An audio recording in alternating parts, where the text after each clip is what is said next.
За бүгдээрээ сайн байцгаана уу? Нилээн удаан уулзсангүй шүү дээ. 14 мөрөв бараг хоног болж байна уу? Бичлэг хийж чадахгүй.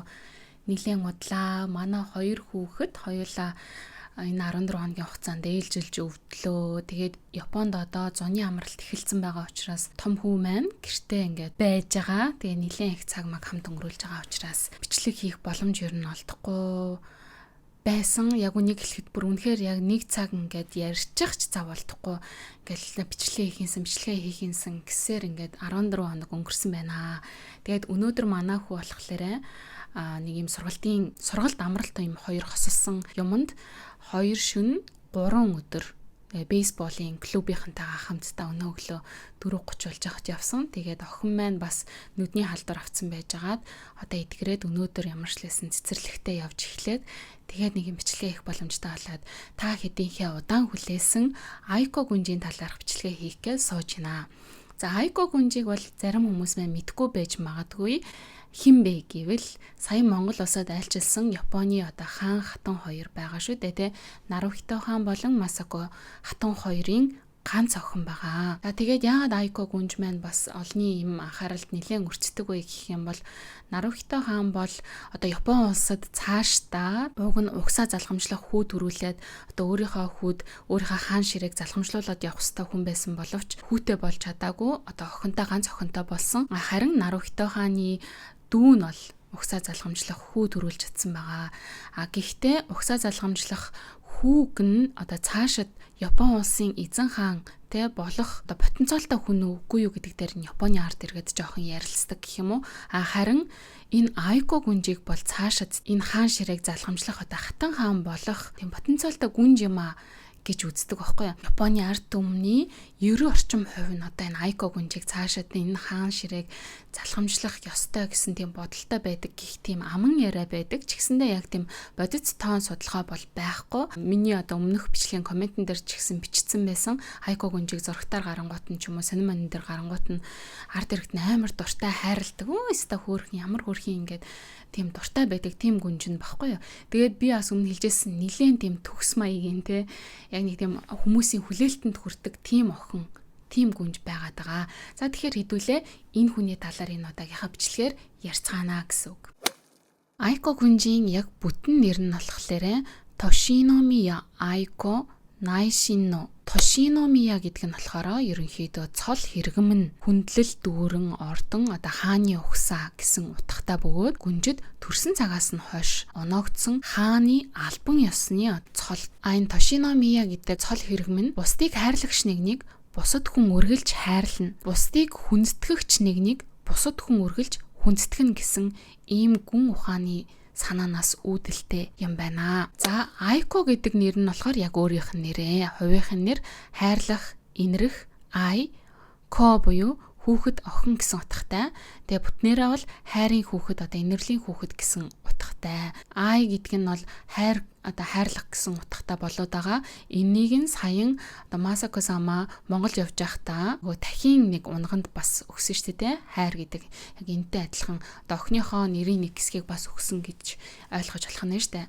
За дараагийнх нь Найшино гэдэг нь болохоор эзэн хааны охинд зориулагдсан албан ёсны цол. Ингээд ерөнхийдөө одоо цол хэрэгэм өөрийнх нь жинхэнэ нэрүүд нь нийлээд ингээд өөрийнх нь энэ бүтэн нэр нь Тошиномия Айко Найшино гэдэг ийм одоо урт нэр болж ирж байгаа юм байна. За түүнийг мэдлэхэд өвөө нь буюу тухайн үеийн эзэн хаан одоогийн одоо X хаан буюу Акихито хятадын сонгодог зохиолч Мен Цзигийн сургаалаас иш татан энэхүү нэрийг хайрлсан. За тэгээд Айко сама 2001 оны 12 дугаар сарын 1-ний өдөр Токиогийн эзэн хааны эмнэлэгт төрсөн. Ээж Масако самаага 38 настай байхад нь аавч хоёрынхоо гэрэлсний 8 жилийн ой дээр нь төрсөн ийм хөрхөн гүнж байх нэ. За тэгээд Айко самагийн бол маш их зураг бичлэгүүд нь бол интернет орчинд байдаг. Төрсэн цагаас нь авахуулаад ингээл бүр том болох болон болтол нь ингээд бүр маш их хитрхи их мэдээллүүд энэ хүүхдийн мэдээлэл интернет орчинд байдаг. За одоо үргэлжлүүлээд хэдүүлээ Айко самагийн боловсролын талаар ярилцъя гэж бодож байна. Боловсролынхаа хувьд юугаараа онцлогтой вэ гэх юм бол Айко сама чинь одоо язгууртнуудын явдаг гакшоны одоо тийм сургууль байгаа штэ. Цэцэрлэгээс ахуулаад бага сургууль, дунд сургууль, ахлах сургууль, их сургууль гэж байгаа. Тэднэрт одоо миний өмнөх ярьсан хааны гэр бүлийн зарим гишүүд бол зарим сургуулиудыг нь алгасаад өөр сургуульд ч юм уу те сурахыг сонгоод явж исэн бол Айко Самагийн хувьд бол яг Японы одоо эзэн хааны гэр бүлийн уламжлалыг дагаад гакшоны одоо энэ бүтэн боловсролыг авсан гэдгээр онцлогтой. Өөрөөр хэлэх юм бол цэцэрлэгт нь явснаас ахуулаад их сургуулийг нь төгсөх хүртлээр бүх гакшоны боловсролыг авсан. Тэр утгаараа бас одоо за энэ эзэн хааны гэр бүлийн тэр уламжлалыг хадгалж авч байгаа хүн гэдгээрээ сайшаалыг бас хүрцдэгэ. За ингээд цэцэрлэгт орж байгаа хөөрхөн зургийг нь та охин харж байгаа хаа ийм хөөрхөн булцаасан хацартай бомбогор ийм хөөрхөн охин байсан. Ингээд үргэлжлүүлээд энэ цэцэрлэгээ төгсөнгүүтээ гакшоны одоо бага сургуульд элсэн орсон. Японы бага сургууль бол 6 жил байдаг шүү дээ. Одоо манай хүчин Японы бага сургуулийн 2 дугаар ангийн сурагчаа. Тэгээ 2 дугаар ангийн сурагч чинь одоо 8 настай гэсэн үг байхгүй юу? Тэгэхээр 8 настай байхдаа Айко гүнж одоо яг нэг амьдралын хэцүү зүйлсүүдийг одоо туулж эхэлсэн гэж хэлэх юм уу? Одоо миний хүү шиг ийм насандаа 2 дугаар ангид байхдаа ингээд бүл идүүлж эхэлсэн гэдэг тийм түүхүүд ингээд гарч ирж л байгаа юм л да. Японы одоо энэ бага сургууль за цэцэрлэг ерөнхийдөө бас ч гэж гайгүй. Яг бага сургуулиас ахуулаад энэ бүлий гэдэг юм чинь яг эхэлт юм л да.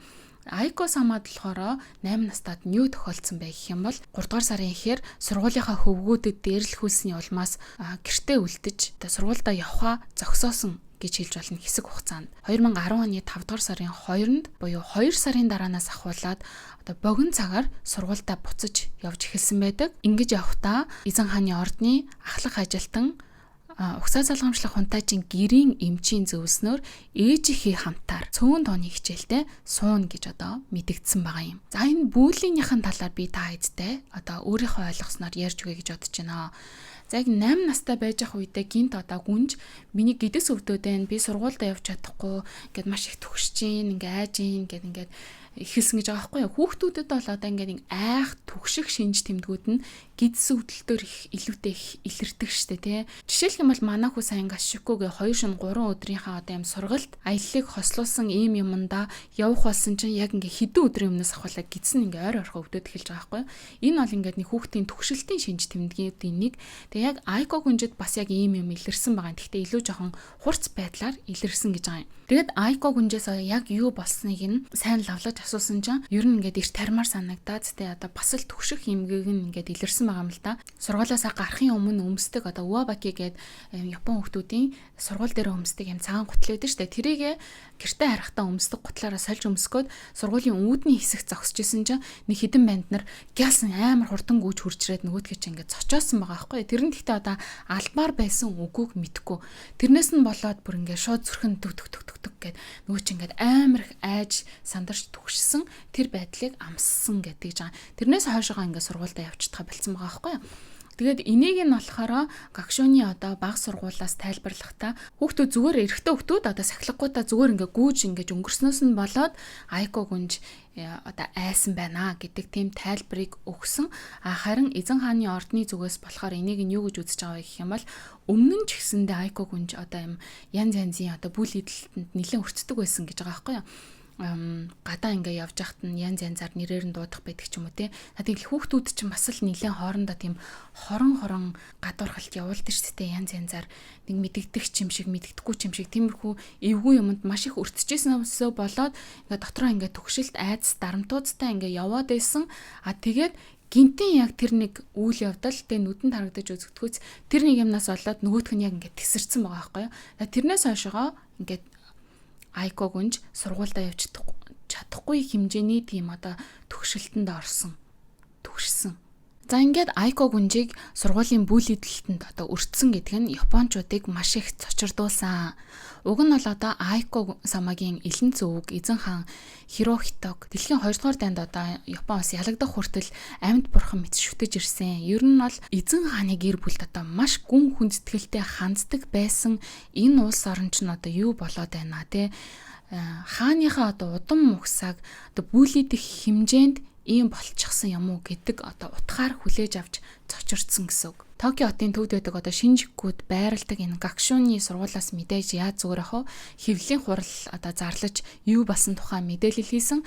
Энэ мэдээлэл дээрээ Айко сама сургуулиасаа явхаар шийдээд сургуулийн гутлаа өмсдөг хэсэгт зогсож байхад нь 2 хүү гинт ойртож ирээд дүнтэй одоо мөргөлдгөө шахсан. Тэр нь одоо Айко самаг айлгсан гэж сонссон. Өнгөрсөн удаад хэд хэдэн удаа хөвгүүд одоо жоохон танхаарч юм шидэж түүнийг эвгүй байдалд оруулах хэд хэдэн үйлдэлүүд хийсэн байсан. Гэхдээ энэ удаагийнх бол одоо яг бүлий гэж хэлэхэд бол ямар ч тийм баримт нотлохоо байхгүй байна гэдэг мэдээллийг өгсөн байгаа юм. Тэгээ үүнээс үүдээд Эзэн хааны ордны зүгээс болон Гагшуун баг сургуулийн хоёрын хооронд одоо аль аль нь юм хүлээн зөвшөөрөхгүй байгаа гэдгээ мэдгдсэн хэд хэдэн юм мэдээллүүдийг хоорондоо ингэ шийдэлцсэн тиймэрхүү үйл явдлууд болж исэн. За ингээд энэний дараанаас буюу 5 дугаар сарын 2-наас эхлээд ээжийнхээ хамт одоо сургуультай явж эхэлсэн гэсэн шүү дээ тийм. Тэгээд энээс нь үүдээд одоо японочдын дунд энэ ижимэ буюу бүли гэж хэлээд байгаа чинь одоо энд ижимэ байхгүй юу? Энэ ижимэгийн талаар нэлээд ярьж эхэлсэн. Нэг талаараа тийм энэ Айко гүнжийг одоо ижимэдүүлсэн гэдэг, бүлийдүүлсэн гэдэг энэ мэдээллийг чимээгүйхэн нуугаад өнгөршөхөөгүй харин олон нийтийн дунд тийм хааны гэр бүлийн гишүүн ч гэсэнтэй бүлийдэлтэнд өртөж байна гэдэг тэр мэдээллийг гаргаж ирснээрээ олон хүмүүст одоо хань болсон гэх юм уу тийм.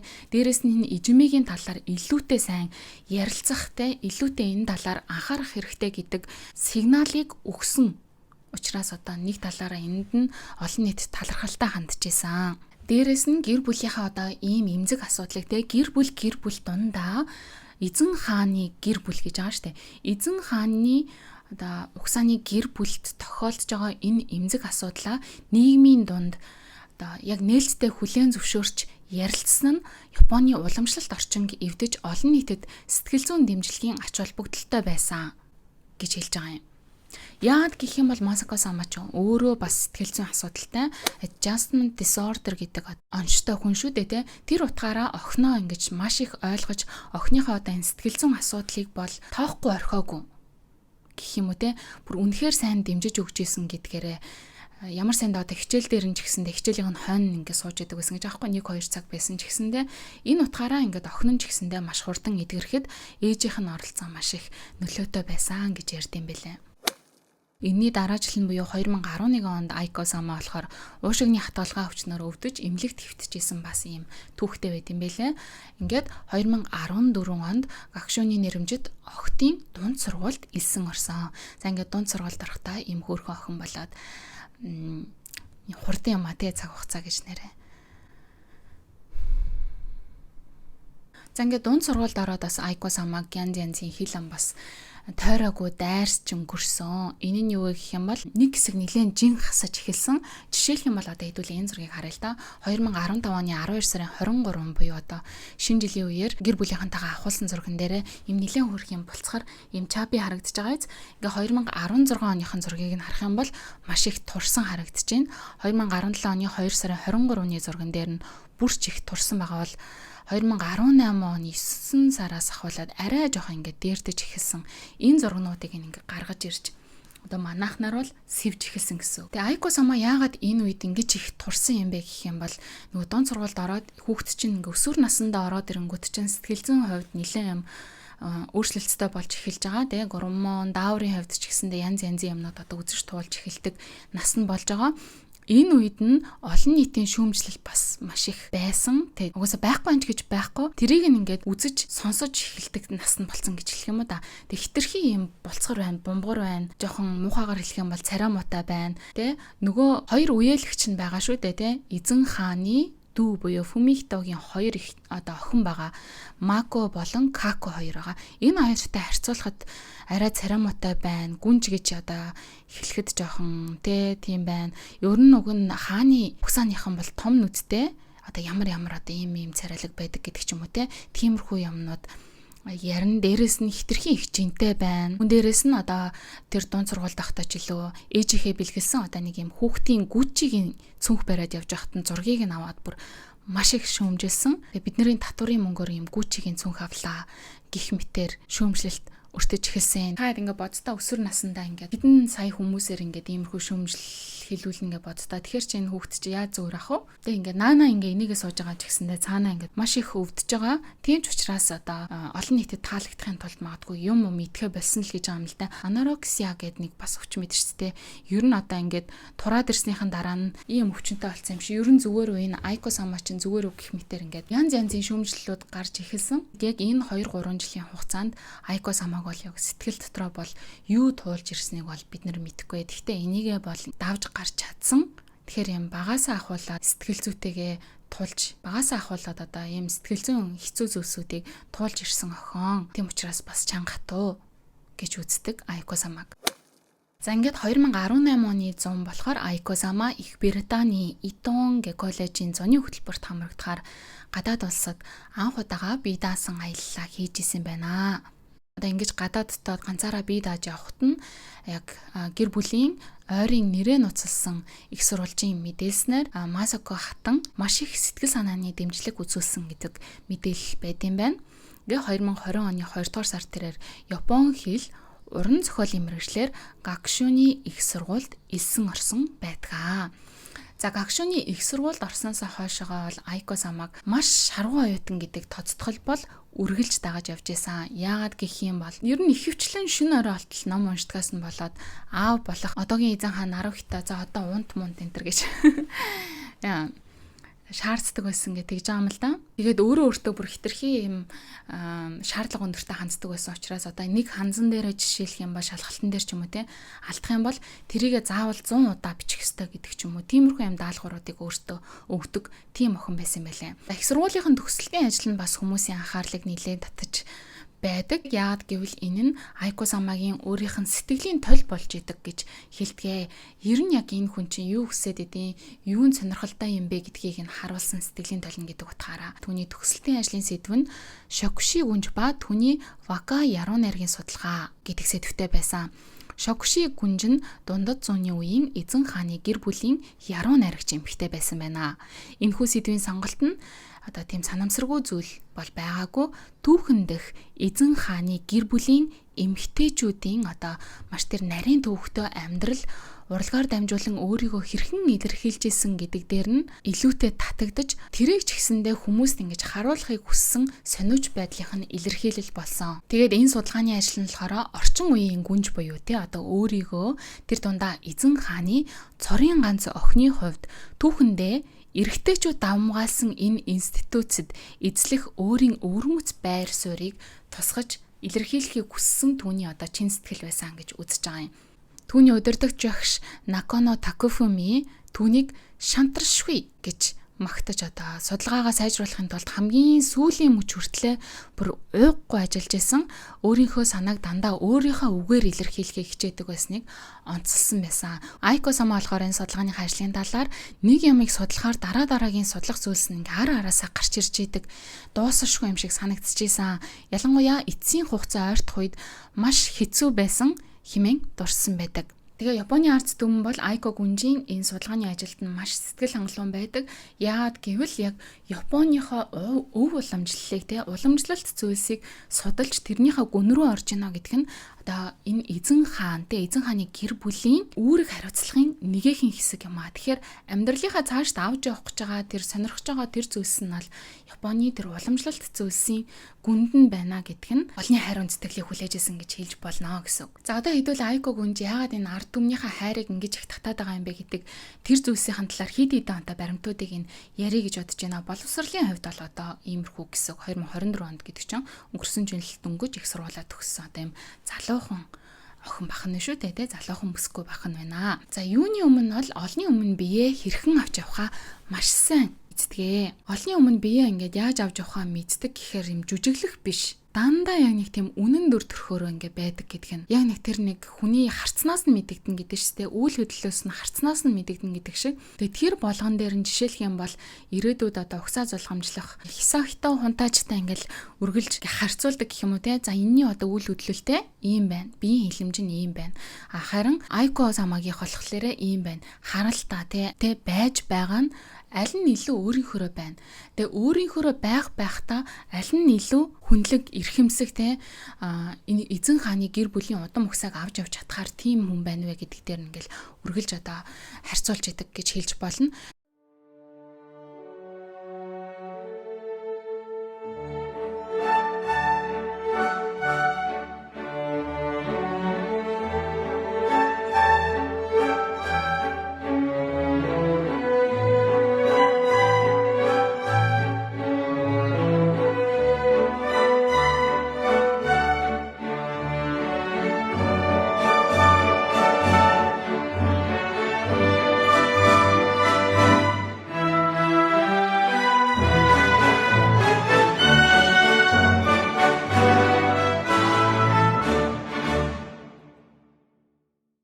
Тухайлах юм бол эзэн хааны гэр бүлийн гишүүн байсан одоо өөд болсон 1923 онд төрсэн 2024 онд 101 наснда өөд болсон одоо хүн байгаа.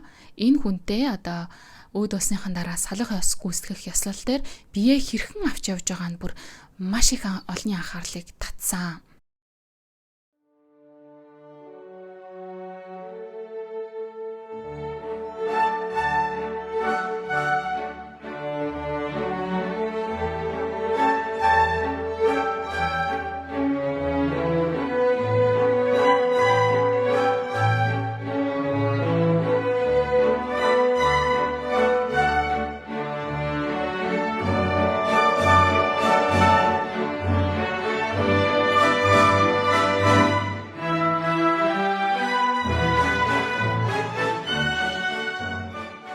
Энэ дээр жишээ нь ямар ч жүжиглэлт байхгүй, яг энэ дээр ингээ өөрийнхөө байд ямар ч хичээсэн юм байхгүй. Тэгээ яг л ингээ бүр юу гэдэг одоо тэр нэг эзэн хааны удам ухсааг залгамжлах тэр нэг язгууртан юм бүр ингээ цуснд нь ингээ суудсан тийм нэг хүн гэж үзээд байгаа байхгүй. Бүр яг л нэг юм байх хэвээр гэдэг тэр загварт нь ингээ бүр яг байгаад байна гэдэг ямыг яриад байдаг. Дээрээс нь хүний сэтгэлийг ойлгох чадвар маш өндөртэй. Тэ олонний өмнөж бай, ер нь хаанч бай гэж хэлж байгаа юм л та. Яагаад гэх юм бол 2025 оны 6 сард аавч ярьтайгаа Окинавад очиж ам өргөсдөд хүндэтгэл үзүүлсэн. Окинавагийн тултаан гэж 1945 оны 4 сарын 1-нд одоо их газрын Япон руу чиглэсэн Америк нэгдсэн улсын цэргүүд арал дээр бууснаар эхэлсэн ийм тулаан байдаг. Тэгээд энэ нь 6 дугаар сарын сүүл хүртэл үргэлжлээд 200 мянга гаруй хүний амьд хүрсэн ийм тулаан болсон байт юм байна. Тэгэд энэ 200 мянга гаруй ам өргөдсөн хүмүүсийн бараг тал гаруй хувь нь Окинавагийн энгийн оршин суугчид байсан гэдэг ийм тоо баримт байдаг. Хүндэтгэл үзүүлэх газарт нь Айко Сама анх удаа ирж байгаа бөгөөд ингээ ээжтэйгээ зогсоод энэ түүхэн мэдээллүүдийг энэ хааны гэр бүлд танилцуулах үеэр Масако Сама ингээ дуугаа хураагаад нүрээ доошоо олоход ерөнхийдөө нэг тийм уйлах гээд байгаа юм шиг тий. Нэг хүн ингээ уйлах гэж байгаа мөртлөө яг нэг өөрийг ингээ барьдаг шүү дээ. Тийм мэдрэмжтэй ингээ зогсож байгаа. Яг нэг тийм байж байгааг нь ингээ ээж рүүгээ хараад тэр юм ярьж байгаа хүнээс ингээ асуулт асуугаад ингээд өөрлөгөө анхаарлыг аваад ээж рүүгээ биш өөрлөгөө анхаарлыг авч байгаа нь маш мэдрэмжтэй байна. Хүний одоо тийм нэг хүнийг бодсон сэтгэл тэр маш мэдрэмжтэй байгаа байдал нь ийм жижигхэн үйлдэлүүд дээрээс харагддсан юм аа гэд. Тэгээд энэ тэнд одоо хүмүүстэй очиж уулзахдаа дандаа өгшин настай хүмүүс болон өвдөг зовсон хүмүүс хүүхэд багчуудтай урд нь ингээ өвдгөл сууж агаад ярилцж байгаа гэх мэтэн ингээд хүмүүсийн анхаарлыг хайрыг бас их татдаг. Тэгээд Айко Самагийн одоо энэ нэг ээлдэг дүр төрх ингээд нэг амар хөөрхөн инээж байгаа нэг тийм гин цагаан чимшигтэй тэгтээ амар ухаантай тэр цайлган тэр харагдаж байгаа бүх юм нь юутай холбогдолтой вэ гэх юм бол аав ээжтэй хайрлагдаж өссөн хүүхэд гэдэгтэй нь бас маш их холбоотой. Яг нэг тийм зөв гэр бүлд зөв хүмүүжиж өссөн тэр хүүхэд учраас гэх юм уу да тий. Би ер нь нэг тийм хүмүүжлэлтэй хүүхдэд дургуун хүн гэж угаасаа байхгүй штэ. Яста хүмүүжлэлтэй тэр хүмүүжлэлтэй хүүхдүүд ер нь хөвчлэн аав ээжтэй ингээд хайрлагдаж өссөн байдаг. Тэ ихэнх нь ер нь тийм учраас олон нийт мэдээж дуртай байж байгаа. Яагаад гэх юм бол ингээд аав ээжтэй хайрлагдаж өссөн учраас аав ээжтэйгээ илүү юм нээлттэй хандаж чаддаг. Тэгээ энэ нь юунаас нь харагддаг вэ гэх юм бол Айко Самагийн одоо аав ээжтэйгээ хамтдаа байгаа тэр бүх бичлэгнүүд дээр яг аав ээжийнхээ өмнөөс нь хараад юм ярьж чаддаг. Ярихдаа ямар ч жүжиглэлт хичээсэн юмгүй яг бодит хүн байж чаддаг. Аав ээжтэй ингэж хайрлагдаж өссөн учраас ирээдүйд хэрвээ хатан хаан болох юм бол ард түмнээ ч гэсэн ингэж хайрлаж чаднаа гэж ийм гаргалгаа гаргаж ирж байгаа байхгүй юу. Нарухито хааныг угсаа залгамжлах ханхүү байхдаа те угсаа залгамжлах хунтайжийн тэр ажлууд гэж байгаа. Тэр ажлуудынхаа хажуугаар охиноо өсгөх ажилд гар бие оролцдог байсан гэдг нь энэ хоёрын одоо залуудаа өгсөн нэгэн ярилцлагаас ингээ харагддаг. Тэрэн дээр Масако сама ярьдаг байхгүй юу. Охиноо жоохон байхад нь живхийг нь солих, ном уншиж өгөх, хамтдаа тоглох гэх мэтэр аавын одоо бүх хийх ёстой зүйлсийг нь хийдэг учраас Айко гүнж ч гэсэндээ аавдаа маш их хайртай гэж Масако сама тэр ярилцлаган дээр дурдсан байдаг. За дээрэс нь хайрыг нь хүрцдэг бас нэг зүйлсийн талаар ярихдаа одоо Фумихито хунтайжтай угсаа залгамжлах хунтайжийн эхнэр болох Кико гүнж болон Айко гүнжийн бас ингэж жоохон харьцуулсан нэг тиймэрхүү юмнууд яваад байдаг. Тэр талаар нь ингээд ярих гэж бодож байна. Кико гүнж чинь бол одоо Фумихито хунтайжийн эхнэр гэсэн үг шүү дээ. Фумихито хунтайж чинь болохоор Нарухитогийн дүү. Нарухито хааны хүү дүү. Яа.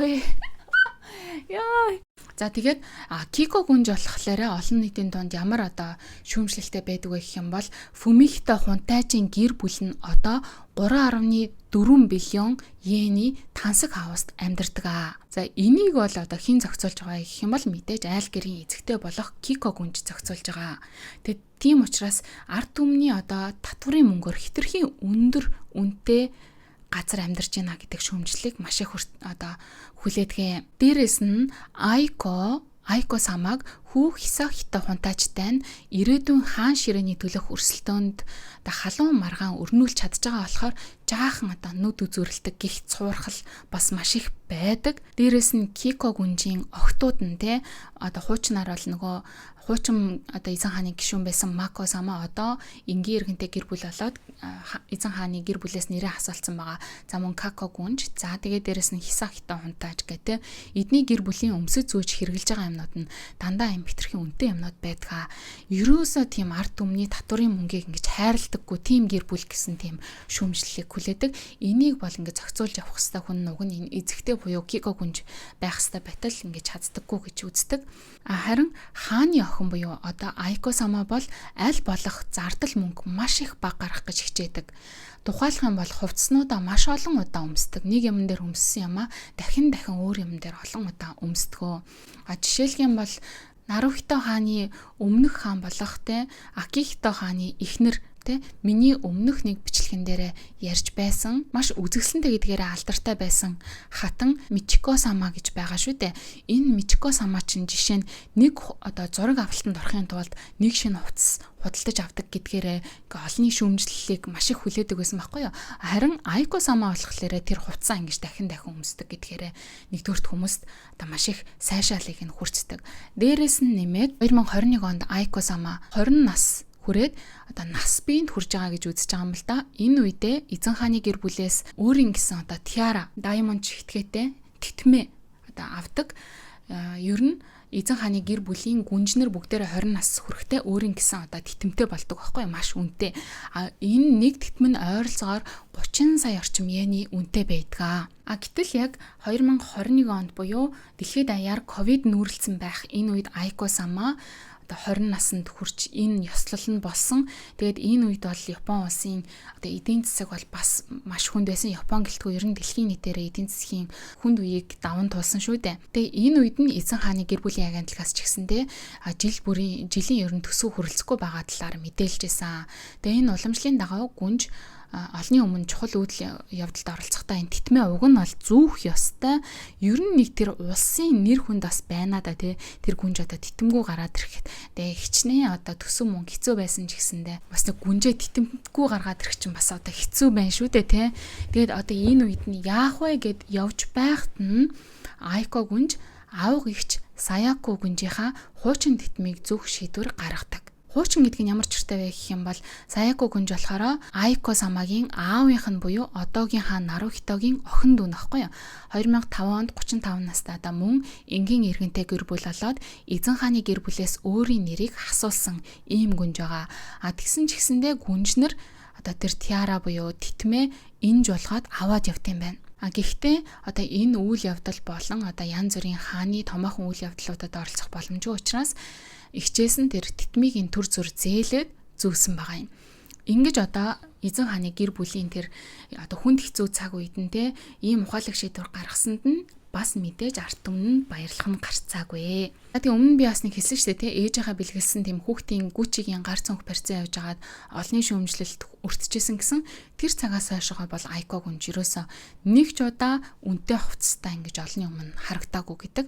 Тэгээ ерөнхийдөө авж байгаа хувцснууд нь бол нэм Японы одоо ихэнх хүмүүсийн авдаг, тэгээ дундаж хүмүүсийн ингэ худалдаж авдаг GU байдаг ч юм уу те, Uniqlo гэдэг ч юм уу, тэр нэг дундаж брэнд гэх юм уу да тий, тэднүүсээс хувцснуудаа их хвчлэн худалдаж авдаг. Ер нь маш хуучинсаг, энгийн даруу, жоохон том болоод ирэнгүүтээ жоохон office lady стайлтай болцсон. Харин саяхнаас л ингээд бүр ганц нэг гэн жоохон юм үнэтэй хувцснууд өмсөж эхэлдэг болсон. Жишээлх юм бол 64,000 йены ийм нэг үнэтэй даашинз саяхан өмссөн явж байгаа нь ингэж харагдсан байдаг. Энэ утгаараа ч гэсэн нөгөө хоёр ихч болох Мако болон Какотой харьцуулахад чамин тансаг юмд нэг их дурлаад байдаггүй гэдгээрээ бас олонний хайрыг хүлээсэн байгаамаа. Тэгээ энэ дээр нэмээд хэлэхэд одоо Масако-сан болон Айко гүнж хоёрыг чинь одоо юу гэдэг эзэн хааны цаашаа одоо удам ухсааг залхамжлах одоо ханхууг төрүүлж чадаагүй нэгэнтэй, нөгөөх нь болохоор тэр ханхуу байж чадаагүй те, тэр ханхуу болж төрч чадаагүй гэдэг утгаараа ч юм шиг те, маш их шүүмжлэлт өрцдөг байсан. Одоо арт түмний бараг татврын мөнгөөр энэ хоёрыг дэмий тижээ чинь бараг үүргээ биелүүлж чадаагүй гэдэг тийм амар шүмжлэлүүд угаасаа байгаа штэ. Та хэд хүмүүс одоо эрүүл ухаанаа алдсан юм шиг тийм хүмүүс ямар шүмжлэлтийг мэдж байгаах, тийм хүмүүс байсан учраас магадгүй бие ингэж авч явдаг байж магадгүй. Дээрээс нь нэмээд Айко самагийн одоо төсвийн мөнгийг маш их хэмнсэн шийдвэр гаргасан нэг юм нь ирээдүйд Оксфордын их сургуульд би суралцах хүсэлтэй гэж багасаа ярьдаг байсан боловч бас л нөгөө их сургуульд суралцах үе нь ковидын үе таарсан учраас за Оксфордын их сургуульд суралцахгүйгээр үргэлжлүүлээд Гакшуныхаа их сургуульд сурья гэдэг өөрийнхөө тэр хүсэл мөрөөдлийг ч гэсэндээ хойш тавьсан. Уг нь бол одоо сурлагын хувьд ч байт юм уу те, тэр онооны хувьд Оксфордын их сургуульд бол хангалттай тэнцэж чадхаар одоо тиймэрхүү толгойтой сурагч байсан гэдэм билээ. За ингээд иймэрхүү байдлаараа бол арт түмнээс хайр хүндэтгэлийг хүлээсэн. Одоо хэдүүлээ Айко самагийн одоо дагалдах чадваруудын талаар нь жоохон ярилцъя гэж бодож байна. Айко сама бол уламжлалт урлагт дуртай, багаасаа уран бичлэг буюу шодо урлагаар хичээлж эхэлсэн. Эзэн хааны ордны ажилтнуудын соёлын наадамд маш тийм одоо гой бүтээлүүдэд дэлгэж тавьдаг байсан. 3 настайдаа бичсэн Айко, 6 настайдаа бичсэн нохоо буюу Ину зэрэг бүтээлүүд нь түүний энэ урлаг удаан хугацаанд сэтгэл зүрхээ зориулж хууштай байгааг гэрчилдэгэ. Дээрэс нь виолончел буюу одоо морин хийл гэд хөгжим багасаа ахуулаад тоглож эхэлсэн. 4-р ангиас эхлэн найрал хөгжмийн дугууланд виолончел хөгжим тоглож эхэлсэн. Тэгээ Гакшуны сургуулийнхаа найрал хөгжмийн тоглолтод нь маш олон удаа оролцож исэн.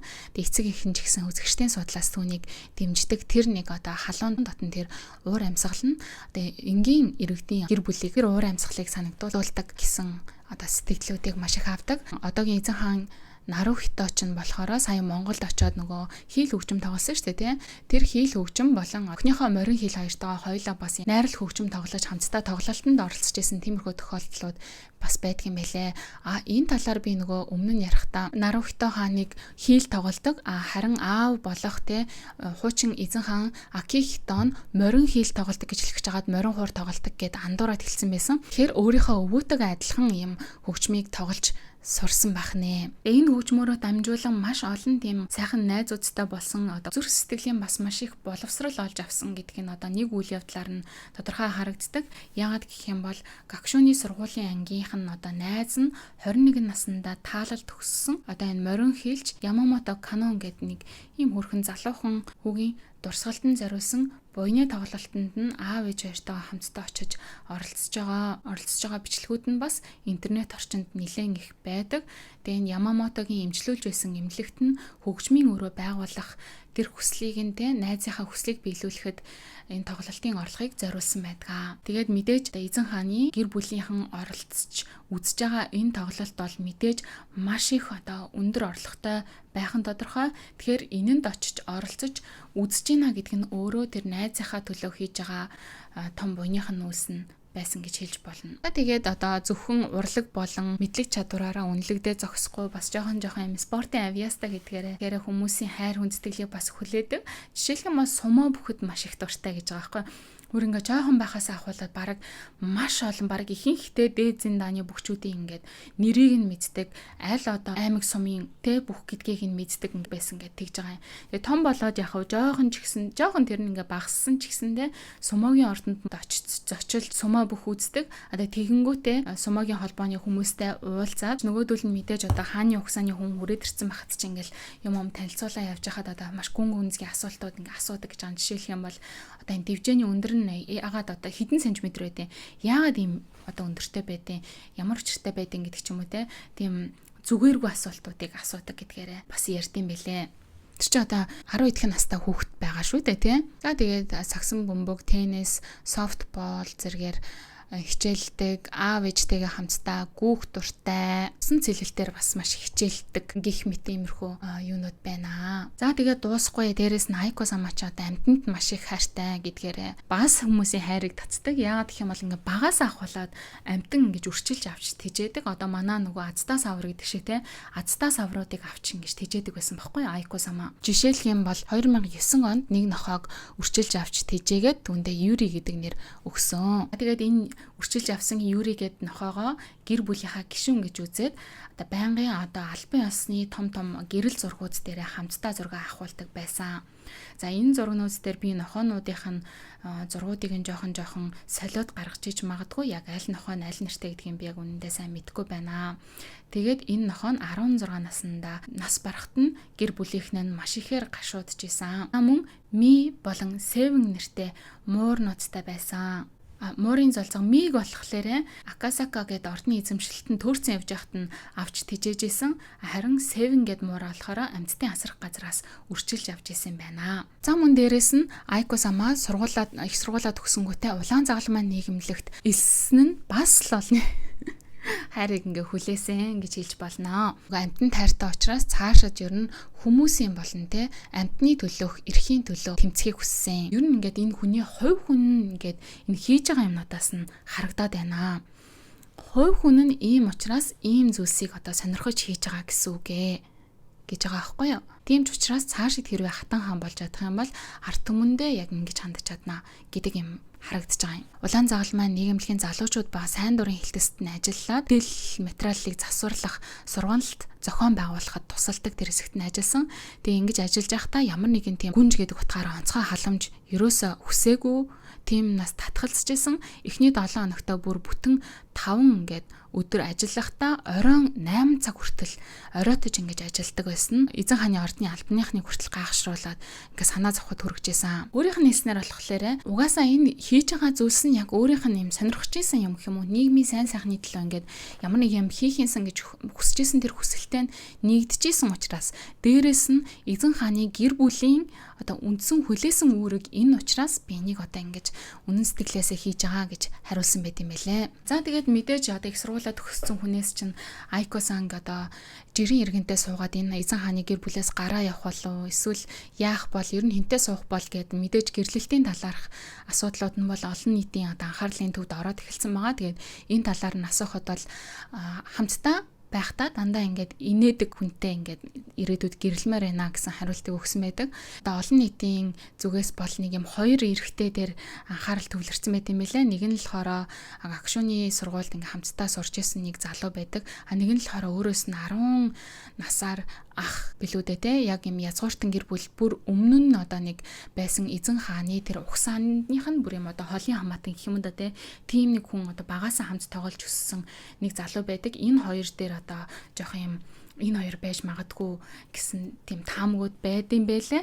Гэхдээ мэдгүй тэр бол одоо ярихад жоохон эрт байна гэж би бодож байна. За тэгэл нэг ерөнхийдөө иймэрхүү байна да. Магтаад дуусахгүй тийм олон юмнууд байгаа учраас ард түмэн нь одоо хайртай байхаас аргагүй ийм нэг хөөрхөн гүнж байна. Тэр утгаараа би ер нь өмнө ч ихсэн хэлжсэн шүү дээ. Энэ Айко гүнжийг яагаад ирээдүйд эзэн одоо хааны угсааг залгамжлах хүн байх хэвээр ирээдүйд хатан хаан болох ёстой хүн гэж эндхийн хүмүүс яриад идэг юм бол яг тэр нэг төгс гээд байгаа юмд нь ингээд нилээн ингээд савнд нь таарж ороод идэг хүн. Баггүй юу. Та хэд тэгээд бас юу гэж бодож байна? Тэгээ бодлоо бас сэтгэл хэсэгт хуваалцаарай. Тэгээд энэ удаагийн бичлэгээ нэлээд хийх гэж удаан хүлээж хийсэн учраас нэлээд удаан бичлэг боллоо. Тэгээд хий гэж бодож хийсэн учраас ер нь бүх төрлийн мэдээллүүдийг энэ жижиг сажиг гэлтгүүгээр ингээ та хэзээ ярьж дуусглаа. За тэгээд энэ удаагийн бичлэгийг энэ түрээд өндөрлөж байна. Хэдүүлээ дараагийн бичлэгээр ярих уулзтлаа. Түр бай.